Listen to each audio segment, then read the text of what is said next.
Assalamualaikum warahmatullahi wabarakatuh. Baiklah, saya Rizka Dewi Agila dari Prodi Hukum Ekonomi Syariah kelas C.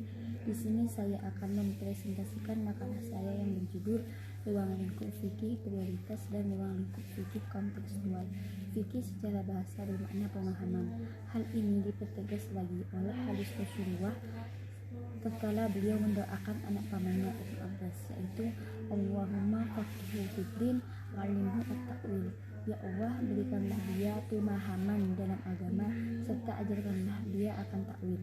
Sedangkan pengertian prioritas terambil dari kata aula yang bermakna lebih utama dan lebih penting.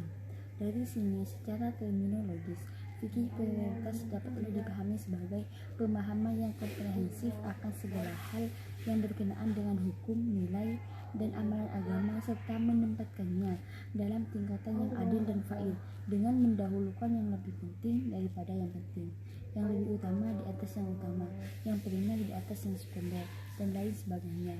Dengan menempatkan segala hal aturan hukum, nilai dan amalan agama itu pada skala prioritas tersebut secara fair dan adil, maka tentunya tatanan kehidupan yang harmonis dan seimbang akan tercipta di tengah-tengah masyarakat, sehingga dapat dipahami bahwasannya fikih prioritas adalah sebuah pemahaman akan hal-hal yang sangat penting dan mencakup hal-hal yang primer dan afdol dengan menempatkan skala prioritas di dalamnya. Dengan mendahulukan hal-hal yang lebih penting dan bersifat kemaslahatan bagi umat, kita bisa mengetahui harus mendahulukan apa untuk dilakukan, sehingga dengan adanya skala prioritas kita bisa mengambil langkah yang benar dengan mendahulukan sesuatu yang lebih penting daripada yang penting. Prioritas dibuat bukan untuk mengesampingkan suatu hal yang lain, tetapi lebih mengedepankan sesuatu yang lebih mendesak, sehingga tidak menimbulkan ketimpangan apabila sesuatu tersebut tidak dilakukan. Begitu juga dengan konsep fikih prioritas. Pemahaman fikih yang berskala prioritas tersebut lebih didahulukan karena dianggap sebagai pandangan bagi umat Islam dalam beribadah dan beramal, sehingga di dalam beramal dan beribadah kita tidak salah dan sudah sesuai dengan konsep yang ada.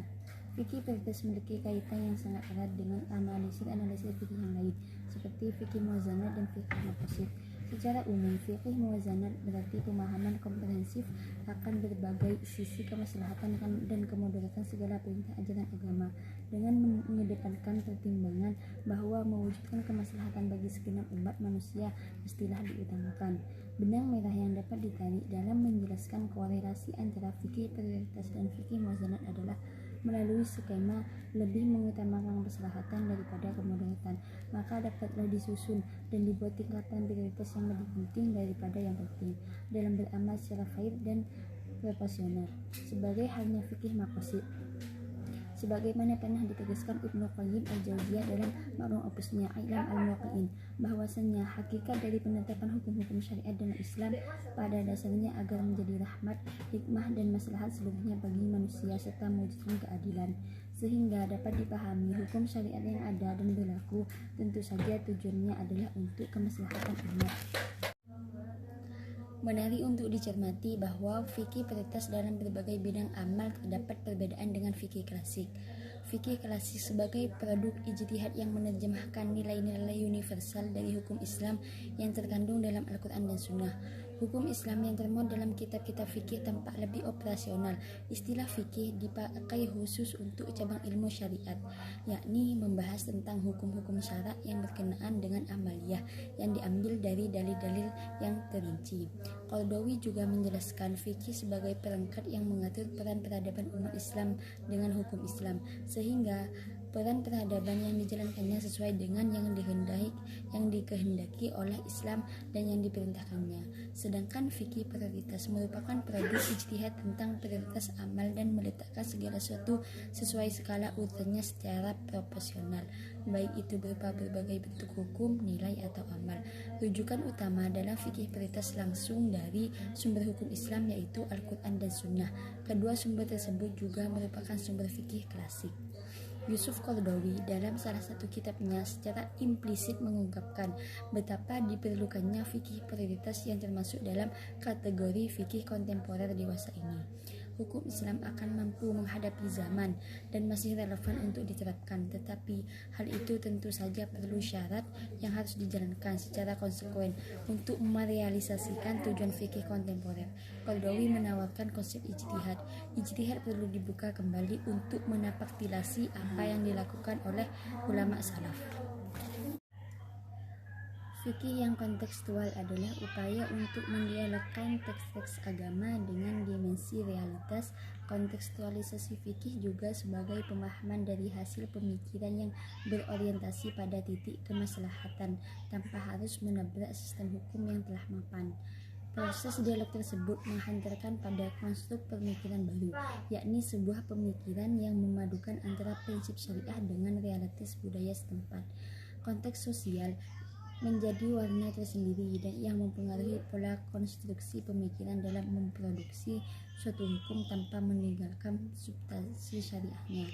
Pendapat-pendapat ulama fikih klasik hanya berbicara untuk kebutuhan zamannya, bukan untuk kebutuhan zaman di mana kita hidup saat ini.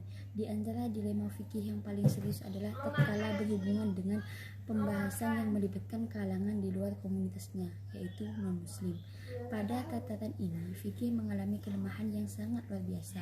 Dimensi keuniversalan dan kelenturan fikih seakan hilang. Dengan realitas seperti itu, maka perlu adanya perspektif baru terhadap fikih, yaitu meletakkan kembali sebagai produk budaya atau produk yang hadir dalam zaman tertentu untuk komunitas tertentu pula. Hal ini membuktikan harus adanya pembaruan dalam fikih dengan jalan ijtihad yang diambil oleh para ulama. Konsep kontekstuali hukum Islam merupakan sebuah pandangan yang memahami antara idealitas hukum dan realitas sosial. Tawaran fikih yang kontekstual adalah bentuk upaya untuk mendialogkan teks-teks agama dengan dimensi realitas. Kontekstualisasi fikih juga sebagai pemahaman dari hasil pemikiran yang berorientasi pada titik kemaslahatan tanpa harus menabrak sistem hukum yang telah mapan. Kompleksitas masalah sosial menjadi titik sorotan penting yang mengilhami lahirnya pemikiran kontekstual sebagai sebuah pendekatan dalam konstruksi hukum yang selalu segar tanpa tercampur dari akar substansinya. Tanpa pendekatan ini, maka hukum yang telah lama diproduksi terkadang tidak mampu menyentuh masalah-masalah yang datang sesudahnya. Pertanyaan yang sangat mendasar adalah, mampukah konstruksi hukum yang telah diproduksi beberapa abad yang lalu dengan latar setting sosial, akal historis dan letak geografis yang berbeda mampu diterapkan dalam ruang dan waktu yang berbeda? Pemahaman kontekstual sebagai bangun fikih sosial merupakan jalan ijtihad yang mengedepankan pada nilai-nilai substansi dari akal hukum itu sendiri ketimbang pada teks-teks yang justru semakin menjauhkan dari tercapainya nilai substansif dari hukum itu sendiri. Karena pada dasarnya hukum Islam dihadirkan untuk mengawal terciptanya kemaslahatan sosial. Dalam realitanya, ajaran syariah yang tertuang dalam fikih sering terlihat tidak searah dengan bentuk kehidupan praktis sehari-hari. Hal ini pada hakikatnya disebabkan oleh pandangan fikih yang terlalu formalistik.